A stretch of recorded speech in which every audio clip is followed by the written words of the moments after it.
if we have a story about you have to be strong to protect yourself. Because that's what everybody's about, right? That's what Nikolai, right? Like the father, his whole thing is that you have to be strong, otherwise other people will destroy you. The brother, Dimitri, right? His thing is, I'm not strong, therefore I have to adapt and be whatever other people want me to be, right? And that's the whole thing about being the chameleon. Kraven has this thing about, I am strong, therefore the things that I care about are protected. And then there was also something about, with Rhino's motivation about being strong. Something like everybody pushes him around until he becomes strong, and so he had to learn to be strong. Like there are all these different characters who have this theme of you have to be strong, and or otherwise you will be destroyed or other people will push you around.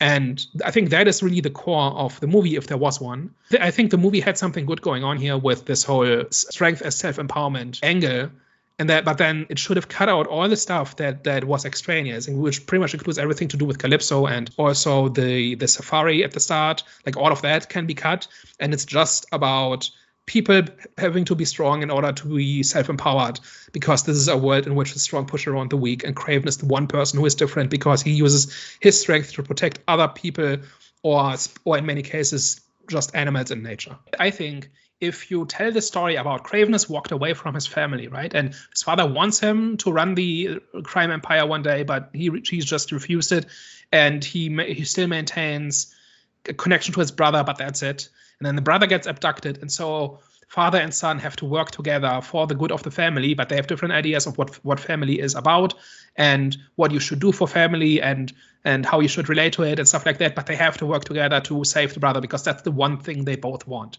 That's a good story, and they should have made a movie about that story. And then you focus the plot on the brother gets abducted, and so father and son who hate each other, who do not see eye to eye, have to work together to get the brother back. And in doing so, they exchange kind of these ideas about family and how they view family and what being strong means and what it's for and why it's important and all of these things. And then you sprinkle some R-rated violence on top. And then suddenly we have a pretty decent movie. So it's not difficult, I don't think. And that is kind of why I said it's one of the better Sony movies, because the other Sony movies did not really have this foundation. I think Morbius had some decent things going on there, and we've talked about that in the past. But like at least the last Venom movie had nothing going on at all. Madam Web was a complete wreck that was like stitched together from the corpse of 6 different movies, like even worse than this one. But this movie was the one that actually had something interesting going on. It just, like, I don't know the production history of this. I don't know how many iterations it went through, like how many different scripts it went through, but it looks a lot like they accidentally had a good foundation for an interesting story and didn't realize it. And so they didn't know what was important in their movie and what wasn't. So we get the family stuff gets just as much screen time as the safari, which is completely superfluous. Gets just as much screen time as the stuff with Calypso that has nothing to do with anything. And that is why I think this movie is so disjointed and so frustrating to watch.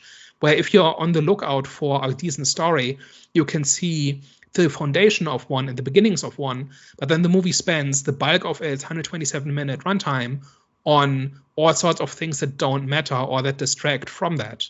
And it feels that's just my take.